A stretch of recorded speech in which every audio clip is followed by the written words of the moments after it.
Hello there, and a huge welcome to this week's episode of Gina Gardiner and Friends. I'm joined by a really great friend, Mitzi Perdue. She's an amazing woman, an 82-year-old war correspondent who is just in transit from Ukraine. She's been on the show before. She has an incredible story. She has written the autobiography, Relentless, the autobiography of Mark Victor Hansen. Just such an amazing lady. And Mitzi, I am so pleased to welcome you on the show.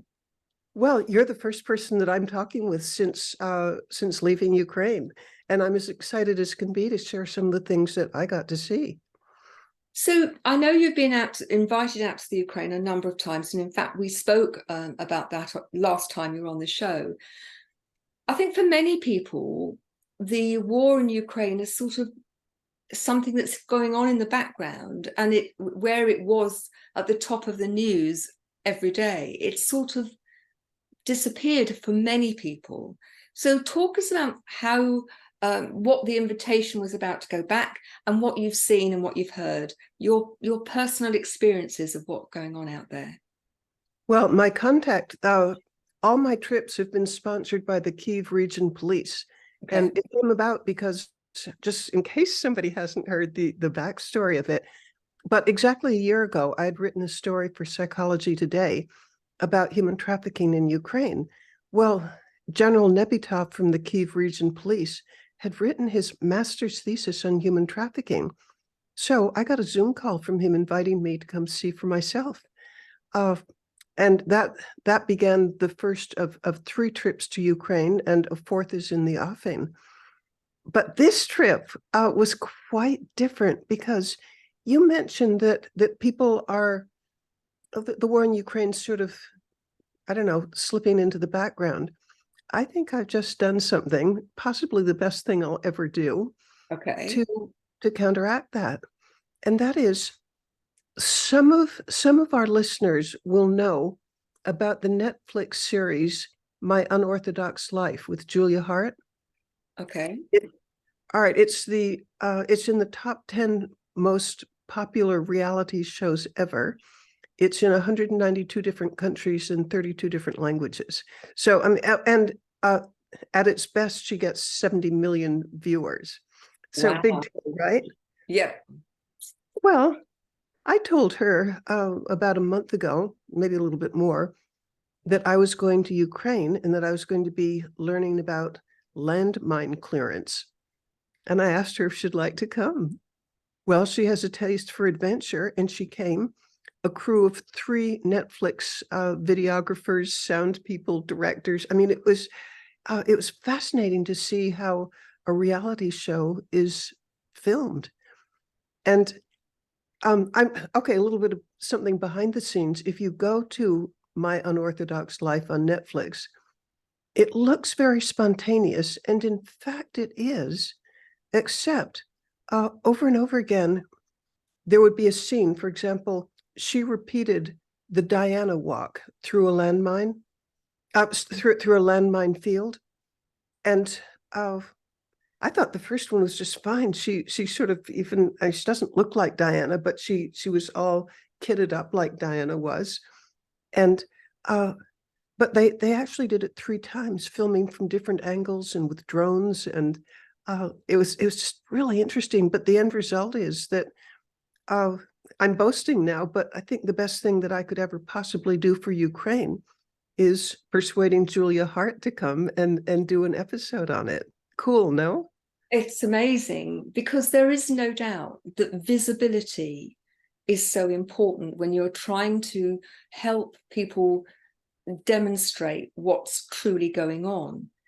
But I'm fascinated. This is 3 times this was done. Is this through a live minefield, or is this through something that's... Yes, it's a live. Well, I'll be as precise as I can. Okay.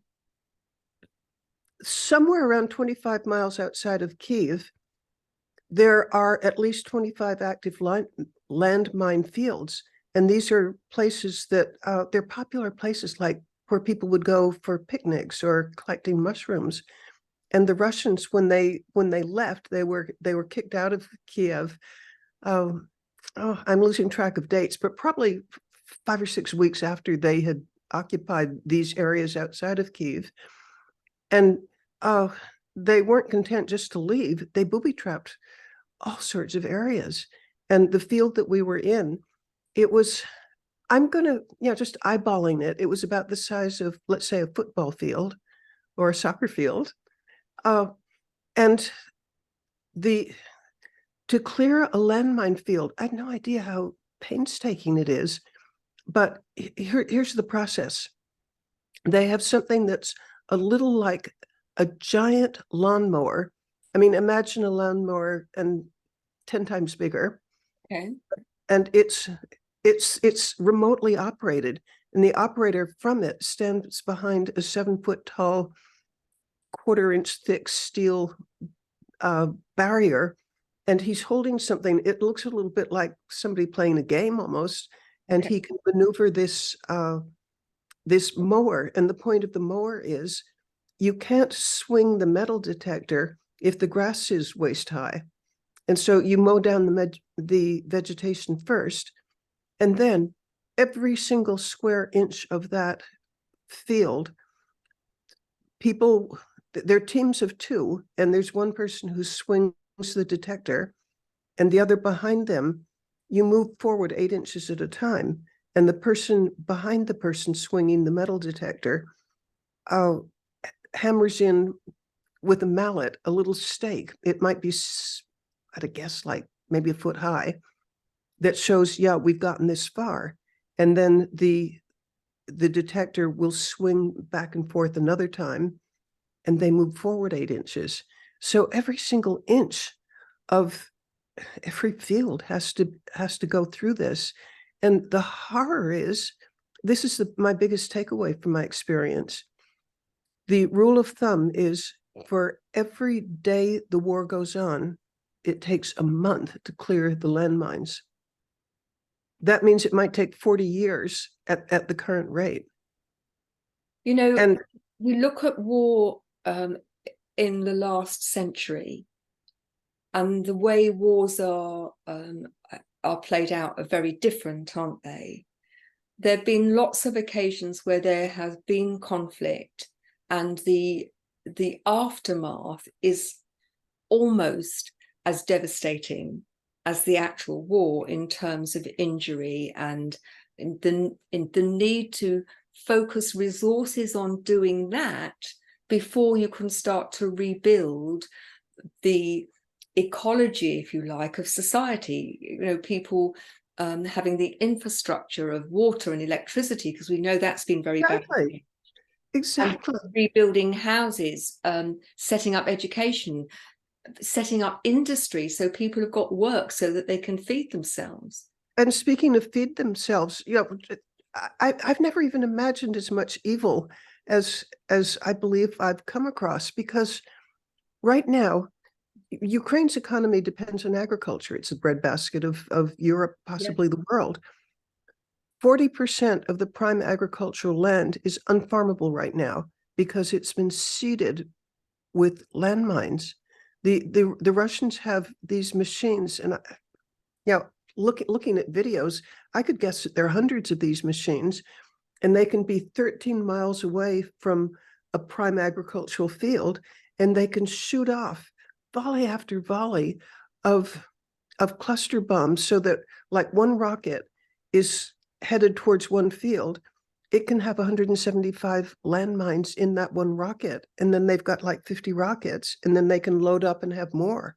They're deliberately attacking the food supply of, the farmer who's trying to earn a living, the country that needs the income, and then the world that needs the grain.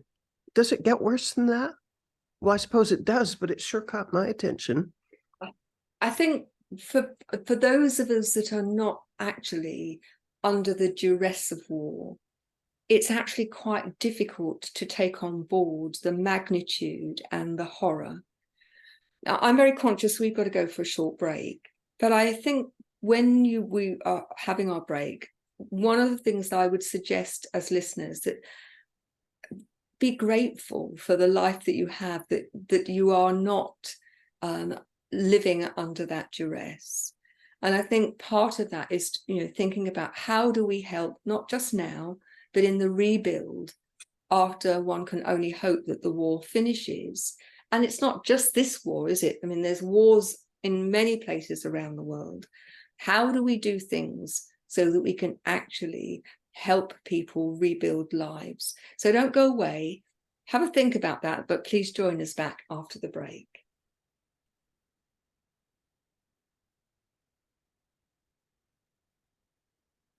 Welcome back. Before the break, Mitzi and I were talking about the horror of war, really, and I don't think there are any winners in war. No. It's one of those things that, we like to think of ourselves as sophisticated and civilized, but in the 21st century, when you look around the world, there is so much conflict, so much division, and so many opportunities for people to create things which destroy rather than build. And I'm minded of a television program I was watching last week where people in Africa who would historically have received grain from Ukraine are starving because the grain's not being grown or not being harvested or not being sent. And it would be very easy listening to this for people to despair because they think, well, it's out of my control. I can't change this. I live in wherever. Something people can do. But I think that's what I'd like to focus on now is, that sense of helplessness. I can't do anything. It's too big, it's too distant, and I've got enough troubles of my own. How can Joe Bloggs and Jemima Smith in the street actually make a positive difference? What's your view? One of the super things is the estimates are if we do nothing different, that it can take 40 years to clean up the landmines. But I want to have the equivalent of a moonshot to come up with technologies that can clear landmines faster. And there are all sorts of things in the works. Like I've talked with a guy whose specialty is he's created these robot dogs. And the robot dogs, they can sniff explosives like 8,000 times better than you or I could. Yep. They can see 6 inches into the ground. They can travel quite rapidly. What if you had, Lucy, you don't have, what if you had packs of these robot dogs doing the dangerous work and they don't get blown up because they're smart enough. I mean, they're programmed. If they've come across something that is dangerous, they just stop. And then people come and take away the mines. That's one thing, but I think there are even more exciting things on the horizon. There are people putting an awful lot of thought into this because, I mean, it's just so big.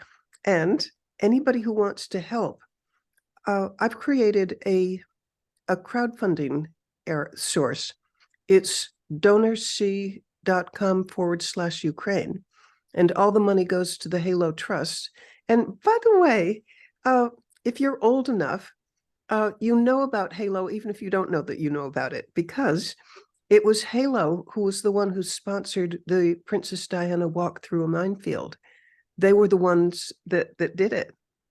Okay, so let's. And a little piece of inside information on that. We've all, I was going to say we've all seen the videos, but it was a long time ago. There are lots of people who probably haven't.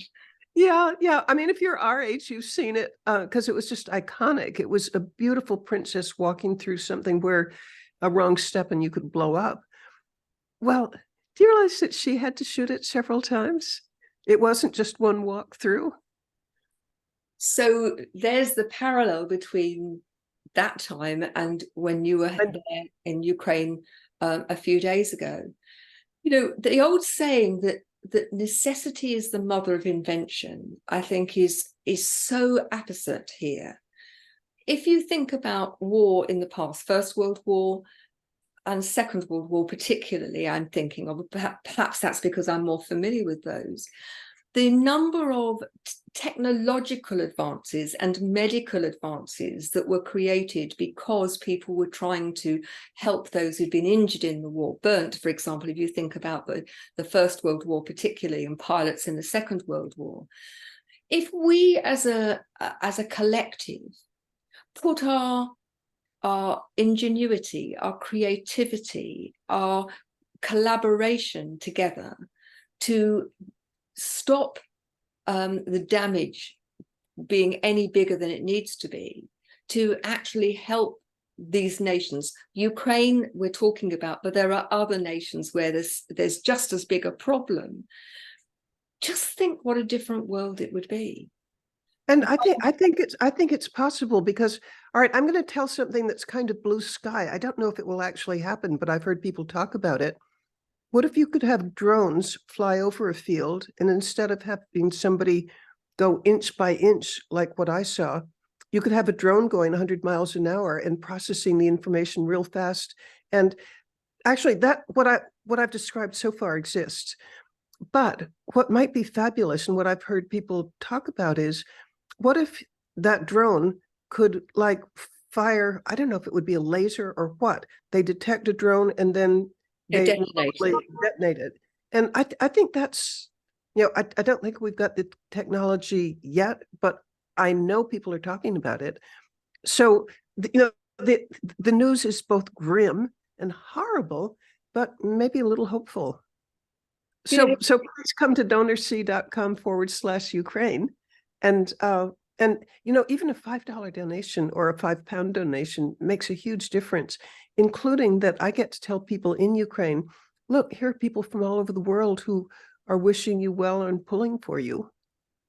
I think that's really important, because I think the sense of isolation when these terrible things are going on and you think that nobody outside your world cares, I think recognizing that people do care. And that's one of the great things. As you know, I ran a charity event with my Ukrainian refugee earlier this year. And that was something that not only did the people who were on the receiving end get huge benefit, but also the people who were engaged in raising the money had a really good sense of being able to make a difference out of that. But I'm just reminded that we as a human race have enormous capacity for good. We also have enormous capacity for evil. And I believe that it's very easy to look at other people and say, that person's evil, that person's not. But ultimately, I think given the right circumstances, we all have the capacity, or most of us have the capacity to be one or the other or both, depending on the circumstances. And I think that what defines us is the decisions we make consciously in terms of how we are going to live our lives. And we've been talking about the ravages of war. And I know that your work has been on trafficking. But one of the things that concerns me is the level of violence that there is within society as a whole. Domestic violence, children. Oh my gosh! By the way, that's such a huge issue, because there's been I think a very well respected study on PTSD leading to domestic violence in Ukraine, and population like 44 million, they estimate that 10 million people have PTSD, and that results in domestic violence. People have flashbacks, their anger issues. Did Putin even imagine the suffering he unleashed? Well, I suspect that that's not foremost in his mind. I suspect you're right. And I suspect that if you look at how, certainly I don't know, I've not been, I've been to Russia as a tourist. I've not been to the Ukraine, although I'd like to go, and I'm looking forward to a time of peace when I can go and visit my refugee, who will go home and see her in her own home surroundings. But there are lots of people who've been badly treated by governments. Russia hasn't got a great track record, but I have to say that you've not got to look at very far to find that many governments don't have a particularly good track record at looking after the weak and vulnerable. And I think it behoves us, when we are thinking about who we're going to vote for, that we start to put that into the mix. You know, have we got people with integrity who actually care about people and the environment rather than their own ego and lining their own pockets? And we, the little people, have our vote, but that vote is really important. And I think it's time for us to start thinking in the bigger picture about how we can make a difference. Well, I think of something that Mother Teresa said, which is the good that we can do, we must do. Yes. But she also said that her life of sacrifice, she describes her life as a feast of unending joy. So she found great uplift in doing everything she could, even when she didn't know that she'd succeed. We're going to go for a short break, but when we come back, I think that exploring how being of service, and I know that throughout your life, being of service has been a big part of who you are, and thank you, something that's very important to me, but how, you know, looking to be of service to other people is something that I believe it's like a stone being thrown into the pond, that it ripples out, and it's not just the people that you help, but it's how empowering those then helps other people. So please don't go away. We'll be back in just a minute.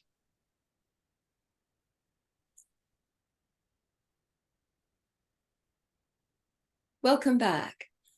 We started this episode talking about war and landmines and the real black side of human society.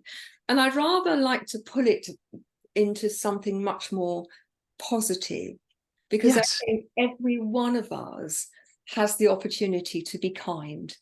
I'm doing a keynote tomorrow about kindness in business. I think it very often costs us nothing to be kind. Yes, you can spend huge amounts of money on being kind, but actually being thoughtful about somebody else and checking if they're okay, listening, smiling, you know, all of those things can make a difference. You're an 82-year-old war correspondent, but you're also much more than that. What's your view about service and being kind? Well, again, I'm so influenced by a biography I wrote of Mother Teresa. And I really think that, you know, almost selfishly, that service is the road to happiness. That let's see if I can even put it into words. Well, I'll quote my mother. You know, enough of Mother Teresa. Let's go to Mary Henderson, my mother. She said, if you want to be happy, think what you can do for somebody else. If you really want to be miserable, think what's owed to you. And so if you would like to have happiness, I do think one of the magic keys is service. You know, I think your mum and my dad would get on very well, because if ever you were down in the dumps or miserable or bored, he'd say, go and focus on doing something good for other people, because in doing it, you'll feel great. Didn't it work?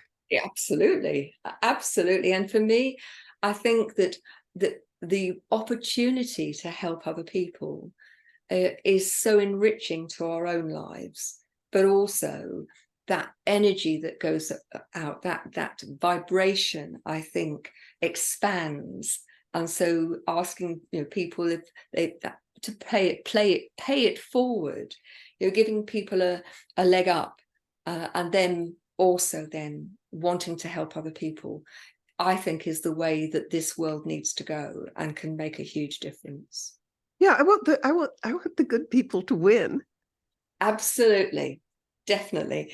Look, we're coming to the end of the show, and as you know, that any of our guests that comes on the show, we invite them to choose a project from B1G1, Buy One Give One, and the projects at the moment are clean water, health, education, and reforestation. Which of those projects would you like us to give on your behalf? Would you say them again? Because they all. I feel like at a restaurant where somebody gives you a whole list of wonderful things and. So clean water, education, health, and reforestation. I'm going to go with education. I think that that's a great choice, and we will make sure a donation goes on your behalf. I'm And thrilled. Thank you. so we're pretty well at the end of the show. Before we get to the end of the show, just give that address again of your crowdfunding, so people who want to make a difference and help Halo rid the Ukraine and other parts of the world, because I believe they're an international organization. Very much. Where can they go to crowdfunding, and what's the address? Okay, it's donor, DONOR, like a giver, a donor, and then C, like I see you, so donorc.com, and then /Ukraine. Thank you very much, Mitzi, for being part of the show. And thank you for joining us. Remember that just by listening to the show, that you can help, because we donate meals based on the number of people who listen to the show through B1G1. I'd love to hear from you and hear what you think. My email address is Gina, Gina, at Gina Gardiner and Friends. Take care now, and we'll see you on the next episode. Bye-bye.